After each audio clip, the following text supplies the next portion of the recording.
Aujourd'hui je reviens avec un tag couture en fait, ça sera pas un podcast. Je vous ai posé la question sur Instagram si vous préfériez un tag couture ou un tag tricot. C'était assez serré mais c'est quand même le tag couture qui l'a emporté. Donc c'est ce qu'on va faire aujourd'hui. Et ben c'est parti, j'ai les questions sur mon téléphone et c'est parti. Donc, question 1. Comment as-tu commencé? Alors, ça s'est fait en plusieurs étapes. Pourquoi? Je ne saurais pas vous dire du tout. Certainement que ça me faisait envie. Je suis curieuse, j'aime tester de nouvelles choses. Donc, j'imagine que voilà, ça me faisait envie. C'était il y a une dizaine d'années, la première fois. J'ai fait une chose. Et j'ai arrêté. Et voilà, ma machine a dormi pendant des années dans le placard. Je l'ai ressortie un tout petit peu l'année dernière parce qu'on a eu une naissance. C'était pas très concluant et ça m'a plu, mais bon voilà, ma vie était chargée de plein d'autres choses. Et puis c'est vraiment cette année, donc là pendant mon arrêt, où vraiment je m'y suis mise, donc depuis janvier. Et là, bah, c'est pareil. Pourquoi? Parce que ça me faisait envie, je sentais qu'il fallait que je fasse ça, je sentais que ça m'attirait. Et donc c'est là que j'ai vraiment commencé à apprendre et à faire des vraies choses. Question 2. Que t'apporte la couture? Bon, bah plein de choses, vous l'aurez compris. Si vous avez vu mon dernier podcast, en fait, voilà, c'est vraiment ce qui me sort la tête de l'eau. Ça me fait énormément de bien. Ça fait fleurir l'esprit aussi. On a toujours la tête chargée de plein de beaux projets. Ça développe la créativité. Moi, comme c'est vraiment quelque chose que je ne connais pas, chaque étape me fait sortir de ma zone de confort. Donc du coup bah voilà, le dépassement de soi et la confiance en soi vient avec ça aussi, le fait de sortir de sa zone de confort. Ça me détend, ça me met en rage aussi parfois. Enfin voilà, puis ça me fait du bien, ça me fait beaucoup de bien d'être concentrée sur quelque chose. Question numéro 3. Te souviens-tu de ton premier ouvrage? Oui. Il me semble, quand j'ai eu ma machine à coudre, en fait j'ai une amie qui a eu un bébé et je m'étais mis en tête de lui faire une turbulette. Donc avec le recul maintenant je me dis que j'avais vraiment pas choisi la facilité. C'était une turbulette, c'était un bébé d'hiver donc j'avais mis de la ouatine dedans. Et en plus j'avais choisi de mettre, le patron était avec un zip invisible. Ma tante m'a aidé, beaucoup aidé. Elle l'a fait tout du long avec moi et c'était cool. Le résultat était bien parce que ma tante m'a beaucoup aidé, on est d'accord. Mais par contre, voilà, c'était une galère pas possible et disons que ça m'a pas donné le goût quoi. Je sais d'ailleurs pas si ma copine l'a mis à son fils. Faudrait lui demander mais je suis pas sûre. Une séance de couture c'est... Alors question 4. Une séance de couture c'est comment? Une séance de couture donc c'est à peu près comme ça. Donc là vous êtes sur ma table à repasser, donc c'est là qu'elle est exactement, voilà. Par terre c'est toute ma zone découpe. Et puis bah là voilà j'ai ma machine etc. Ça ressemble à ça. La plupart du temps c'est dans des fringues peu montrables, hein, souvent un vieux legging, voire même un pyjama. Des allers-retours à la machine à café pour redonner le boost de temps en temps. En gel en fond, souvent en gel en ce moment, j'ai remarqué que ça marchait très bien. Donc évidemment du chant, des pas de danse, enfin voilà, mais c'est très utile parce qu'en fait quand on reste longtemps à la machine, et ben j'ai remarqué que en gel c'est parfait pour faire des mouvements de danse qui détendent les épaules et voilà. Donc ça ressemble à ça, c'est un joyeux bordel. 5, un endroit dédié. Là, du coup. Sans surprise. Question 6. Que pense ton entourage de la couture? Ma soeur fait de la couture, donc j'imagine qu'elle en pense que du bien. Que pense mon entourage de la couture? Ma mère sait pas coudre et elle aime pas du tout ça, donc je pense que elle est assez admirative de ce que ma soeur et moi on arrive à faire, vu qu'elle c'est pas du tout un truc qui lui plaît ou qu'elle a appris. Et pour le reste du monde, je sais pas, je pense qu'ils sont surtout contents que j'ai trouvé quelque chose qui me fait du bien, et puis ouais, ils sont un petit peu admiratifs, je pense, de ce que j'arrive à faire. Mais comme à chaque fois que quelqu'un fait quelque chose que nous-mêmes on ne sait pas faire, par exemple, je ne sais pas travailler le bois, quelqu'un me montrerait une étagère qu'il a fait ou autre, oui, je serais admirative parce que je sais pas le faire et je trouverais ça super cool, donc voilà, je pense que c'est ça. Où j'en suis? 7. Ta machine à coudre. Au petit soin ou à la va comme je te pousse? Au petit soin quand elle est gentille, puis quand elle fait des caprices, à la va que je te pousse. Non, en fait, il y a un côté à la va comme je te pousse parce que je ne sais pas ce qu'il faut faire en fait pour entretenir une machine. J'imagine que comme toute machine, il faut remettre de la graisse ou de l'huile quelque part à un moment donné, refaire un petit réglage, serrer une vis, desserrer une vis. Tout ça, je sais pas. Donc là, je dirais à la va comme je te pousse. Mais sinon, quand même, au petit soin, dans le sens où je la dépoussière, j'en prends soin, je lui parle même. Alors, dites-moi si ça vous fait ça, mais moi je lui parle à ma machine, parce qu'en fait, c'est une petite Lidl qui est pas très très puissante. Et donc parfois, notamment à cet endroit-là, au manche, quand il commence à y avoir pas mal d'épaisseur, quand il y a un froufrou par exemple, le devant, le derrière, la manche, etc. Moi je fais les bons réglages et puis après je l'encourage quoi. Vous faites ça aussi? Rassurez-moi. 8. Surjeteuse, recouvreuse. Recouvreuse? Je ne sais pas ce que c'est. Surjeteuse, non, pas encore. En même temps, je vois pas bien où je la mettrais, mais par contre, ça me plairait, oui. Ça me plairait d'en avoir une, notamment pour travailler le jersey. Je sais qu'on peut le travailler sans surjeteuse, mais moi, je sais pas. Je me lance pas pour le moment. Donc, une surjeteuse, ça me plairait bien. Question 9. Marque de patron préférée. Là pour l'instant j'en ai pas testé beaucoup donc de marques différentes, donc j'en ai pas vraiment de marque préférée, puis je pense qu'il y a différents peut-être domaines de classification. En tout cas au niveau des finitions, des explications, etc. c'est clair, c'est Atelier Escamite pour le moment. C'est le top. 10. Matière préférée. J'en ai pas en fait. Par exemple le crêpe, je trouve ça très joli porté, je trouve ça très joli comme matière. Par contre à travailler, j'ai pas trouvé ça très agréable. Il y a d'autres matières que je trouve très agréables à travailler, mais que je trouve moins esthétiques une fois portées par exemple. Donc là j'ai pas trop grand chose à dire. 11. Où te fournis-tu? Boutique physique ou internet?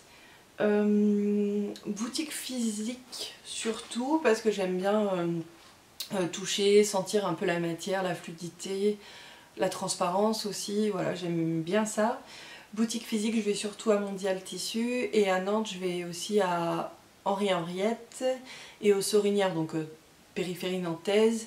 Je vais à Déco Avenue que j'aime bien, donc en fait c'est deux magasins qui vont faire par exemple des tissus Atelier Brunette, etc. donc on ne peut pas trouver chez Mondial Tissu.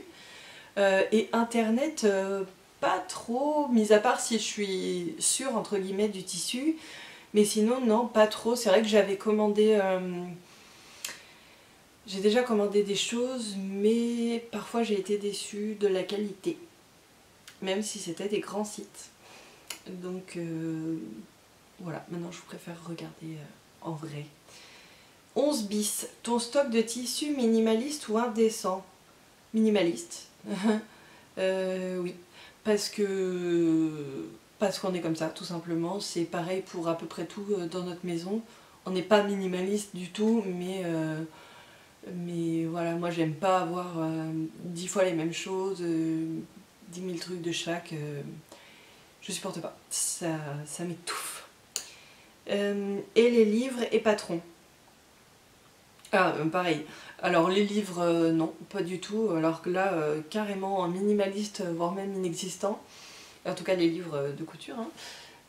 J'en ai un, c'est celui-là. Le Homeware. Voilà. Mais j'ai mis plusieurs mois.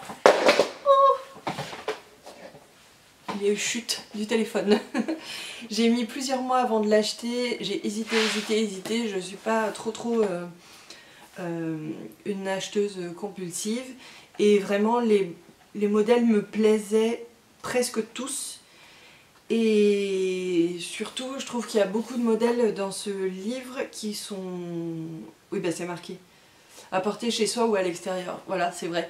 Je trouve qu'il y a beaucoup de modèles qui, selon le tissu, ça peut faire ou vêtements de maison ou vêtements d'extérieur.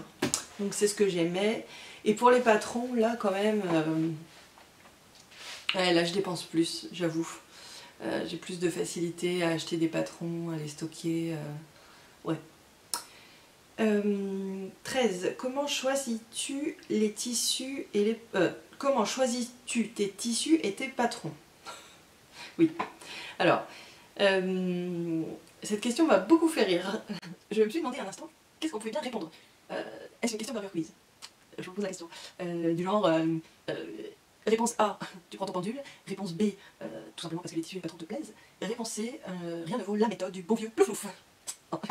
Voilà, je vous laisse deviner, moi c'est évidemment le plouf-plouf. Dites-moi en commentaire, comment vous choisissez vos tissus et vos patrons. 14. Que fais-tu des chutes? Je n'ai pas de chutes, je déteste les chutes. Non mais c'est vrai, sérieusement, j'ai très peu de chutes parce que j'aime bien choisir vraiment le métrage qu'il faut. C'est aussi pour ça que j'ai pas un stock de fou, parce que je ne sais pas, par exemple il y en a qui disent ah oui, pour un haut, il me faut 1m10, je vous dis n'importe quoi. Moi je sais pas ça. Donc ce que j'ai besoin, c'est de connaître le patron que je veux faire, connaître ma taille, connaître le métrage dont je vais avoir besoin, et je prends ça. Et voilà. Ce qui fait que ça me fait très peu de chutes réutilisables. Ça me fait beaucoup rire les filles qui disent oh, j'avais une chute de tissu, je me suis fait une robe.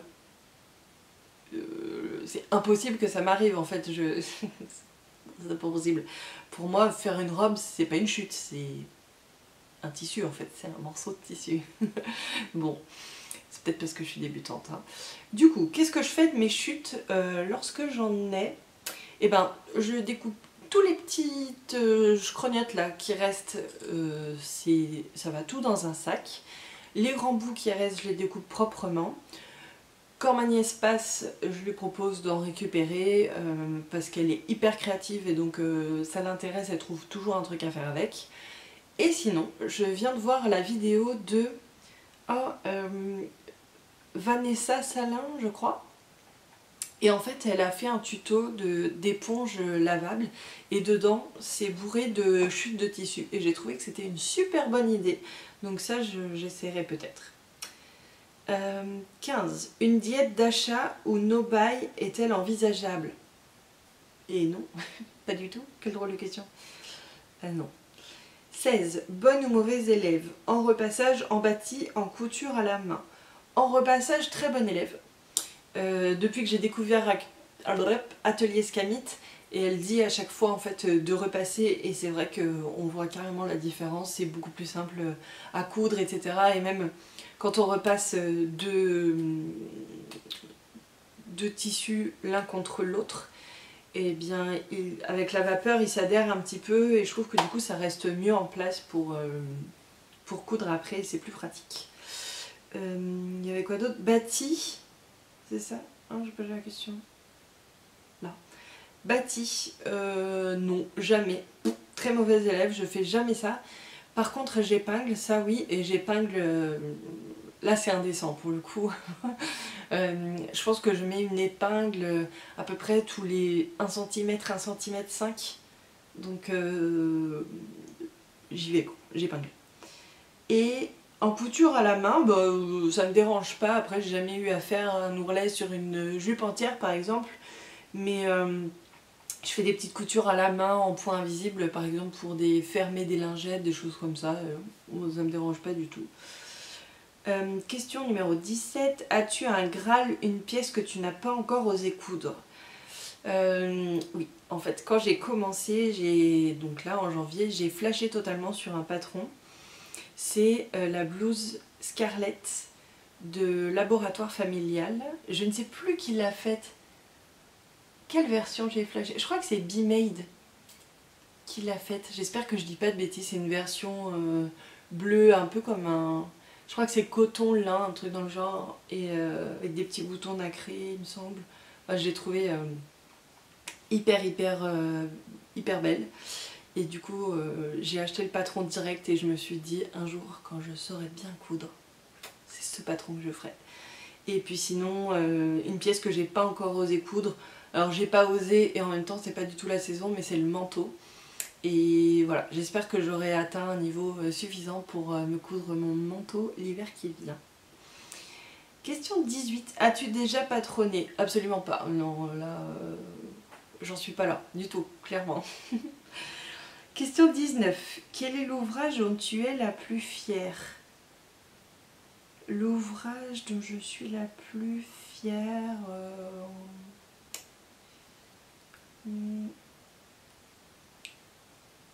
Je dirais quand même ma blouse Vertige que j'avais faite dans la double gaze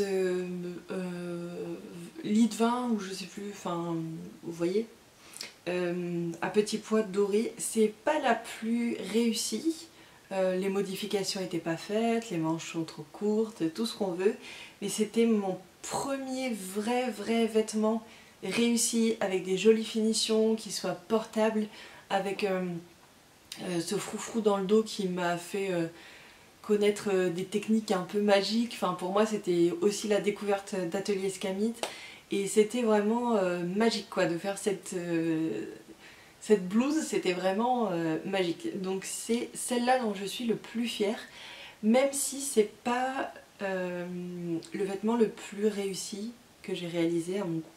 Voilà. 20. Et ton pire boulet, ton ratage le plus complet? J'aurais dû l'emmener. Je vais couper, je vais revenir. Voilà. C'est ça. Alors, peut-être que vous trouverez que ça ne choque pas, mais si, c'est choquant. En fait, c'était la blouse, l'indispensable de Delphine et Morissette. Et c'est vraiment ça le premier truc que j'ai fait, et après je suis passée sur Atelier Scamit. Donc, ça c'est le devant, j'avais fait avec la basque de partout.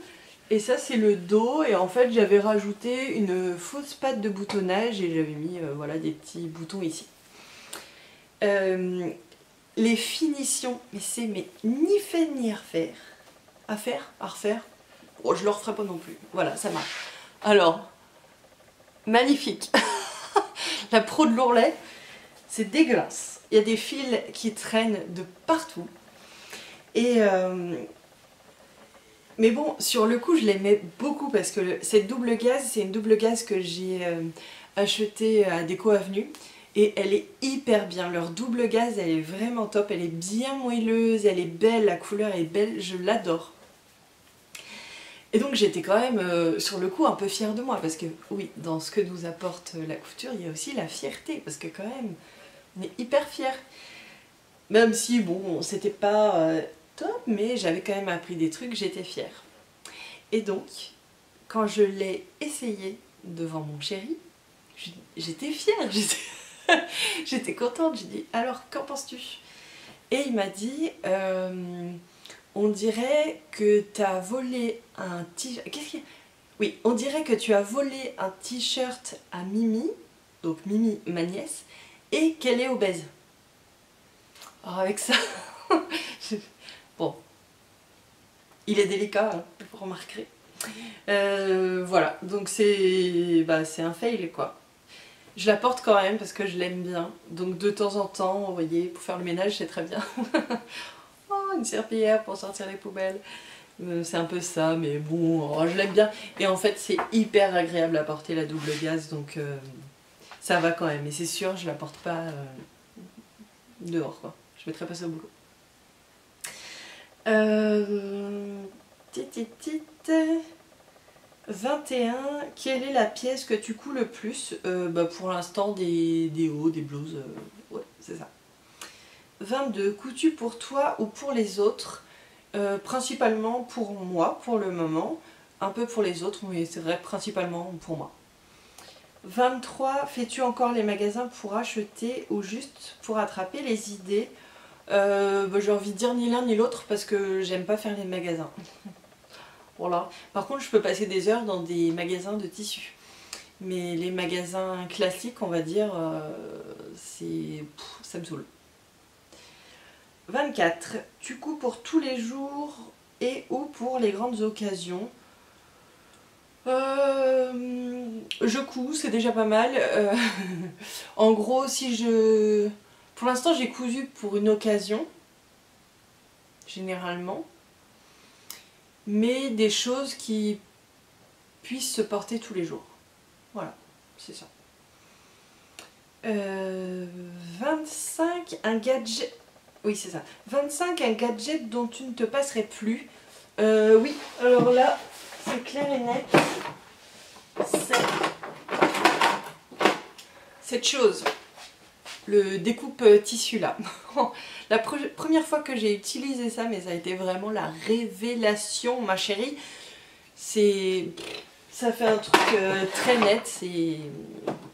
Voilà, ça vraiment, je pourrais rien faire sans ça. Je sais pas du tout découper avec des ciseaux, pas du tout. Pour finir, une anecdote couturesque ou plusieurs. Plus taguer 3 personnes. Ok. Anecdote couturesque, j'en ai pas trouvé. Peut-être ça, ce fameux. Donc c'était mon premier tout. Donc du coup j'ai cousu la première manche. J'étais hyper fière de moi parce qu'il faut dire que c'était pas facile, hein, parce que je sais pas si vous connaissez les patrons Delphine et Morissette, mais c'est pas... ça va pas dans le détail on va dire, ça explique pas bien, il faut déjà avoir certains acquis quoi. Par exemple, je crois que sur le patron là c'était monter la manche. Voilà, débrouille-toi avec ça. Donc après j'ai bien aimé parce que c'était très très formateur, parce que du coup j'ai dû chercher, fouiner, aller sur YouTube, regarder des vidéos. Donc d'un côté j'ai bien aimé ce côté là, mais d'un autre côté moi j'aime bien qu'on me prenne la main aussi et qu'on m'explique, comme le GPS quoi. Oui vas-y c'est par là, très bien, tourne à droite. Voilà, j'aime bien ça quand même. Donc j'ai monté ma première manche, j'étais super fière de moi, je monte la deuxième. Et là, je me rends compte qu'elle est à l'envers. Donc j'ai dû tout redécoudre et tout, voilà, parce que j'avais une manche, vous voyez, avec les coutures à l'intérieur et une manche avec les coutures à l'extérieur. Voilà. Donc ça c'était drôle et désespérant à la fois. Écoutez, c'est tout pour le tag. Je vais pas taguer 3 personnes. Je pense que Chloé va peut-être le faire bientôt, non? Après je force personne, qui veut le faire le fait. Moi j'adore ces trucs là, je serais contente. Si vous le faites, mettez-le moi en barre d'infos et puis j'irai regarder. Et puis voilà, et en fait je vais plutôt faire un petit jeu si ça vous dit, parce que moi aussi je suis curieuse. Et à ce moment là, prenez n'importe quoi que vous avez autour de vous, un numéro de page, l'heure qu'il est, un chiffre que vous voyez, bref. Et ça sera la question à laquelle vous répondrez en barre de commentaires, voilà. Ou alors si ça vous dit de répondre à un truc, peu importe lequel, et ben moi je serais ravie de vous lire. Voilà, c'est tout pour aujourd'hui, je vous souhaite une belle journée, prenez soin de vous, ciao!